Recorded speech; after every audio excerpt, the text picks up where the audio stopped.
dudda duubatti kottee isaa walitti kottee isaa keessan gamadii baafnee akka horii gaadii dudda duubatti wakki isaa sana keessatti awwaallee achi uleen kun lafee nama cabsitii miti ulee miti sibiilan tumuun sanaa miti qaccee alangee maal waan feetee guutuun maal salphistu lafeen toon cabuu irraa kuttuttee kaa'u sanaan dirra naqxee lafa balaa xarraa shiruu kanaan booda isaa duubatti deebi'uun injifti na jira. Assalaamu alaikum warahmatullahi wabarakatuh. Akkam jirtu hordoftoota keenya fi daawwattoota keenya. Har'a Rabbiin dhugaa naa baase. Alhamdulillahi rabbil alamin. Ani raajuu huneetaa isaa hunda naa himee hoo jedhu. Anis immoo gisee namichi kun na dararee bitaan natti fakkeessee mirgaan qalataan dhufee mirgaan natti fakkeessee bitaan qalataan dhufee waan hin qabadhu waan dhiisu na wallaalchisu balleessan gaaddisaan jedhee irratti dabaddamee bakka kaleessa immoo kana ja'iba bakka meecarrashaa isaa tasfaa kuteen ture. Bexaam bakka waan badii hunda qabu hundi gaaddisaan jedhee kaleessa murteeffadhee bayi mana kanaa jedhee. Eddasi mana seenin jedheen barrumarra akka teessu sanatti taa'ee amma nama barbaadee fidadhutti jedheen akka inni barri kiyyan seenne godhe. Har'a maalan argaa ka'ee tanan mana keessaa macheem eenyutu itti jaadaree namni kun mana jiraa miti waan fe'oo ta'e oolmoon kiyyallee nyaachuu baatte warri kaanni nama midhaan nyaatan malee bishaan dhugan malee namni mana jiraatu hin jiru.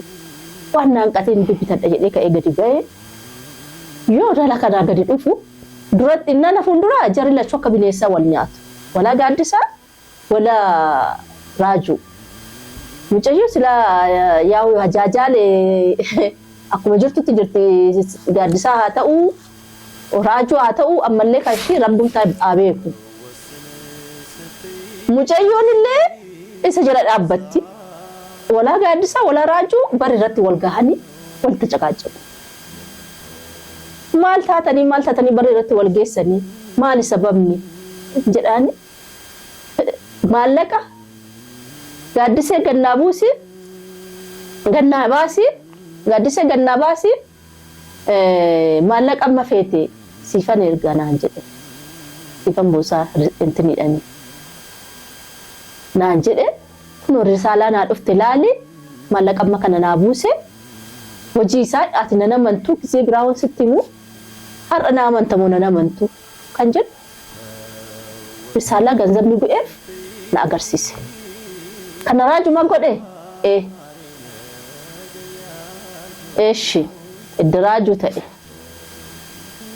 dubbiin kun isarraan cabsitee idda dhufte kanaan dura dhugaa rabbii wanti nanti xaraaxaree asitti isa qabee jiru akka nama tokkootti rukunne himmiine taa'u xiqqoo haa turu wanti hin jedhee deemsa isaa keessatti waan mucayyoo kanaa qabu hunda irraa adda baafachuufan ani yaadni koo badii biraan qaba jedhee tokko hin qabu wanti nasitti qabeet jiruuf badii biraan qaba jedheeti miti garuu ammoo asinuu gaaddisanaan jedhu tokko isaa fudhachuu hin dandeenyu qooyi irratti allaala an jedha afaanii baasee ati in jaalatta jedhee gaafannaan gaaddiseen waan akkanaa jechuun kee maal jechuudha jettee na biraa kaate. Eeshi raajuu atis obboleessa koo qixxisuu taata. Mucayyoon kun dhimma qabdaa jedhee gaafannaan maal jechuu keessanii ani obboleessummaa malee obboleetti kiyya isheen akka obboleessummaatti malee yaada tokko irraa hin qabu jedhee zara sararee na dhuguma jedheen fudhadhee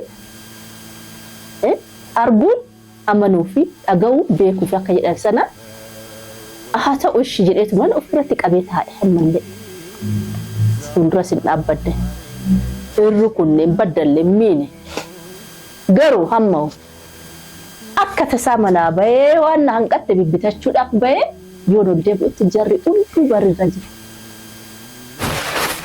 Haa ta'u maali sababni jennaan risaalaa ergameef qaxxitaa na agarsiise innis in dubbatin jedheen gaaddisaa afaan qabu deema ija koo eeggate in dubbatin akkamitti waan kana dubbatu sibiila dhiqaa maaliif dubbatta kan jedhamu rabbi dhugaa naa baasee haadha keessa kootti baay'ee gammade. alhamdulillah rabbil alamin mucayyonis xiqqooshi kaleessa asumaatti deebisee asuma qayyar godheemmoo nama fakkeessee akkuma durii shiitti tootee siyaasoftuu argee rifadhee gammadee irratti lafa dha'ee dubbisee yoon gargalee ilaaluu haa namichi kun deebisee toon tuqin irraa ba'u wayee irraa ari'adhee baasee ardhammoo yoo laalaa turee dhufutti mucayyoon xiqqoo osoo sochootii hin deddeemti mana keessaa hin dubbattu garuu baay'inaan hin kokkolfiti fuula gammachuu agarsiifti garuu kana maramiti dinziziitti jirti. Amman ma socho'uu ishiitiif alhamdulillahi rabbil alamin nissaanaan rabbi kiyya. Garuu amma mee waan isa godhu akka rabbinatti fidetti kan biraa eenyummaa qabaa miti. Namichi madararamaa kana gaa macheef yoo dhibee nama dhibu midhaan nyaatanii fira isaatti himatu jedhani irratti Oromoo keenya akka sana silaa gaa obboleessaaf obboleetti biyya kana namni naman qaba jedhu jiru namichi madararamaa kana waamee gaaddisaa mee akka gurbaa kana godhu nabiil maalan qixaaxee miti amma raajuu akkan gochuuf deemu amma kanaan dura gaallee ta'ee fi harkarra qabee gaafii afaanii malee ulee baay'inaan kaasee san dhoofne isa rukuchisiifne inna san haay walitti jedhanu haay jedhee gidduu seenee addaan baasee akka inni miidhamne gaallee ta'uuf injirtu kanaan booda akkan duune akkan jiraannetti isa cafaqee lafee isaa caccabsee namaa gaditti isa buusee yoonani san leejjifne ani haadha gaaddiseetii miti bakka nan injirretti ganzaba hergee mucayyoo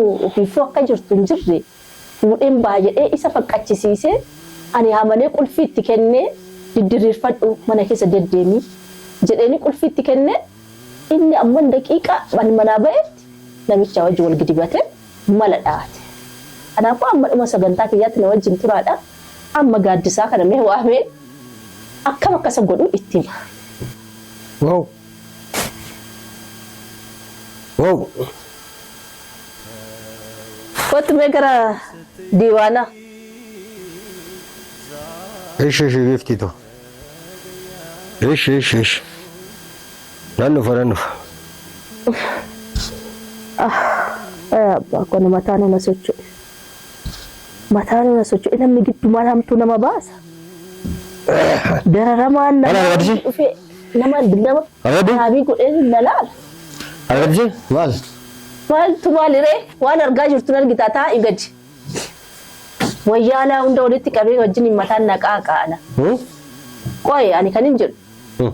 Wili akkam walii qabdu gurbaa kana wajjin gadi taa'i kan waan fannifamtee dhaabbatta yaa kiyaatu jiraa. Fuula keetu nan ta'e. Maal akka ta'u? Xiqqoo jechuun gammachuu maali? Gammachuu sirra argan jiru. Gammachuu maal irraa argu? Fuulli kee duraan akka goobanaa ifaarraa gammachuu sirra argan jiru maali? Akkuma sinti naan jirtanutu akka fuulli koo gammachuu qabutti naan jiraattu. Kanaafin gammachuu argadha. Akkamittiin si jirra? Yoo jettu. Akka itti naan jiru gurbaan sun malee akkamitti akka itti naan jirtan jirta. Maali? Kana sirra argama. Kana sirra qaraa baran duraanu. Atis? Maali? Kana sirra qaraa jira bara. Atis lubboo akka falteefiti jecha kananni baasee afaani baasee baadaa ta'uu kee beekee. Baadummaa kee beekeeti. Silattu machi mishiidhaan quuqu. Namichi kun alaa dhufe. Waan feetoo maallaqa ofii xiqqeemii ofiitiif ta'a malee waanummaa ishirraa qabu tokko hin jiru. Bineessaa miti, dubbii miti, maalii miti. Biddeen isaatiif as taa'aa jira. Biddeen isaa kanarratti dabalee fi akka nasii ba'ee maallaqa kanaallee faayidaa isaa ta'ee ani immoo kan hin fedhii kosan argadhu kan jedhuuf yaadee si dubbisi amma miizanati mana kanaa yaadaa jirtu si argee jecha. Atis naa tolteetii miti bakka kanatti beeku. Sigala. Wayyaa gaddu. Namni akkuma akkamii yaada. Kanaafuu mee qoy mee itoo akka zabanyyaa taate buleessa naa taate. Mucaan kun kana sirrii wajjin ni naasaa eessumaatti ta'iiti mee. Maal akka handiina ta'e ni beeka garuu anaan quri tureeti. Akka itti keessaa baase. Akka itti keessaa baase nagarra reeman. Dubbii gaarii. Akka mallaqa jaallatu fakkaatee itti keessaa baase nagarra reeman. Bareeda fiddi. Waan mallaqa abbuun isa waliin. Inni miizana kana si keessatti ilaaleeti gaafii kana si dhiyeesse Gaafii kana atillee itti amantaa gootee fakkeessite maallaqni kosii bu'e. Ayya maal mallaqa kana dhufee fudhadhati maal irraa kattisa afaan toliiti. Ati fudhu maal akka sitti garagalle beektu ati. Kanaafuu asuu garagalchitee ministeera jirtu immoo rabbi irra na fidee hin baane too jettanii akka itti baatan nuus hin qabu. Eessa baasa? Rabbi irrumatti Dooraan kun takka miti mineen takka solaatiin hin baasi maal taasisaa akkamii yaaddati. Ambara siif amana akka ta'e beektu. Garuu faanis geeddu techaa faani isuma kana laaluuf waan inni gara kan biroo seenee beektan.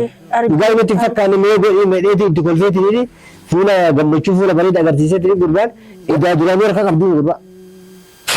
Baga haixitee baate garuu. Dhugaan kiyya baate dhugaan nama akkatti baate kunoo hin turti malee dhugaan ni baate laal haixii dhugaan maali qal'atti malee cittuu sun baana sadi baram. Hai. Mee ati osoo akka jinniin teessi ka'u bayinaa jettee bara salphina si mudatu gattee dha. Harka dubbas hidheetu bucaa baasee deeman. Si takkitti. Ija kanaa. Amma ana jecha sin dafarri bara tilala akka gaachina wajjin gaachina keessi. Laala. Wajjin gaachina keessi gaachina keetu itti sin jedhu dhugaan sin. Arra gattee miti. Akkasiif gaachina ta'e. Fuuta amanummaa kan ta'e gartee miti. Abadaan raasii kana godhaa of keessaan qabu garuu.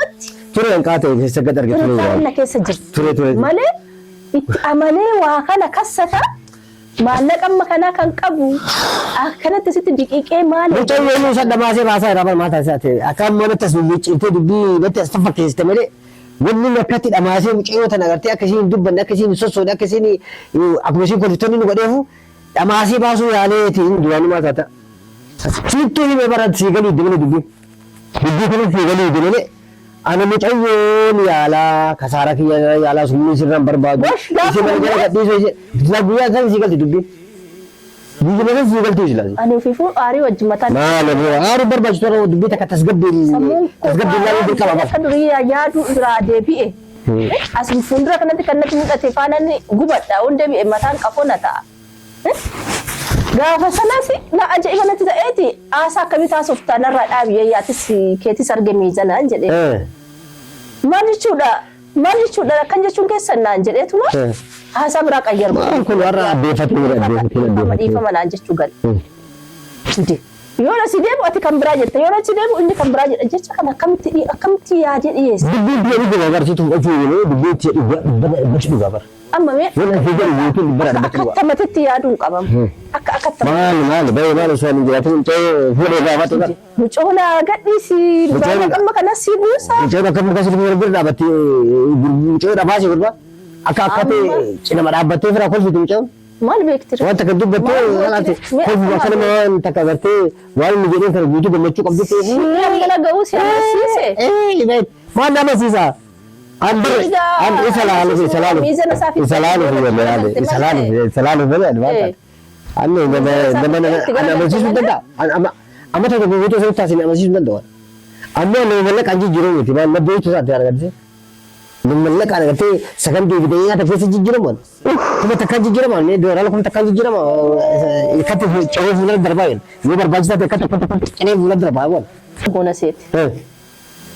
Amma isa tura gaafitti bahe. Baal ragaafi beektee dhufta sabu. Beekta. Amma harkarra qabachaa deemu hoo. Amma osoo asitti hin dhageettu barate. Bagga ijeetee rabbiin haqa rabbiin abbaa haqaati oofere si fiddise. Kana miti rabbi amma gammachuu tokko na keessa jira bara. Wallahi garuu nama du'e miti waan gochi kun nama du'e tokko. Allah. La. Lallati kooti jettee hamdatte yoo akkanatti rabbiin rasi. Maal foon duraanuu gubbaan diina gurraacha gubbaan duraanuu. Maal ta'uudha? Ati gurbaan isin akkatti morma dheeressee mataa faajjaa godheetu inni haadha gaaddisii namtichi kun hin taane namtichi kun shayxaana lafarra deema kun shayxaana guddaa dheereetiin inni waan taane ittiin si qara'u kutuba ittiin si godhate akka afaa kana faana gocha goote. Amma akkam kun hin baasa. Dubbiin kana baase miti. Amma wanta ti gootu. Hojii kee reefu gaa amma kan durii. Waan boonu. Hojiin kee reefu. Maal gaafachiisaa mee? Maallaqa feete si kaffala. Hayyee. Gurbaa kana maal labiin tumne. Reesiin jedhama. Almaadhiis. Labiin maal duraan qixaaxamne. Kana maal goonas. Duraanuu hayyoon barbaade bara hayyoon sirraa eegalu. Dugda duubatti hime kotteesaa walitti hine kotteesaa keessan gamadii baafne akka horii gaadii dugda duubatti hine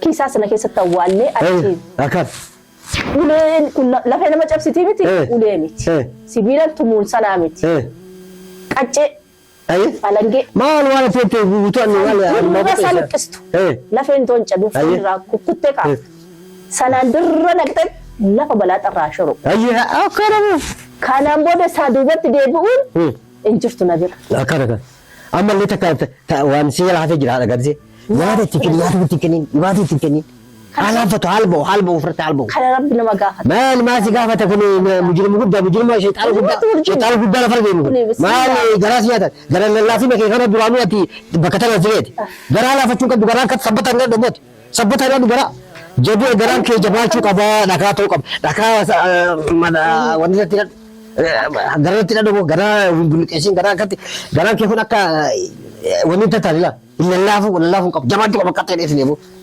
dhaabbanna qabaachuu qabda tummaanu. Dhaabbanni midhaan nama tokko nafsiidhaan daanya'uun sisaatallee guyyaa tokko iddoo guyyaa tokko inni hoo mara yaadde guyyaa tokko inni guyyaa tokko dhiisi. Guyyaa tokko inni guyyaa tokko dhiisi. Amma dhiiga harkatti fuudhuu qabda. Harkatti fuudhuu qabda. Dhiiga hoqqisuu qaba. Dhiisi hin jedhaa bara kanaaf maala. Tufsiin nutti duubatti deebi'u. Dhiisi hin jedhaa. Maaliifuu kana isa ofitti fitu. Abbaa deeshe. Inni ilmoo tokkitti na dhabsiisuu deemee miti kara salphidaatiin bisulchinaan dhufe kara salphidaatiin natti dhufee miti. Mucayyoo illee rakkoo takka qabdu. Hin dhamaase malee mucayyoo illee muta akka rakkoo takka qabdu. Akka lubbuun isaan duune akka jiraate nama hin taane ta'uu. Kanuma dubbiin. Kana malee kanaan booda wanti nuti harkarra qabnee sassannee gaafii afaan isa dhiyeessinee maali jennee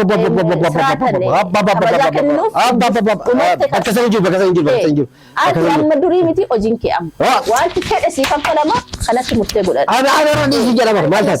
Maal taate humna guddaa fadhi ati waan natti jedhamu humna hin jedhe qofa waan guutuu hin haya fudhadhu. Maal akka malaa kee ta'e ilaalama bara dubbatti maal deebisiniif.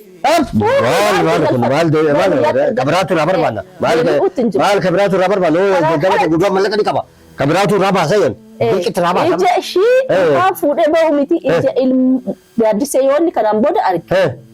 Si miti gaadha dhalattee lafarra jirta. Maali kun dalaga mutii yabar duraa hayyama sirraa eegaa sin jedhan. Hayyama sirraa barbaadu duraa. Amma hayyama guutuu si kenna. Kalaafoo. Akka feetetti cafaqi. Bakka akka feetetti cafaqi. Nagatti.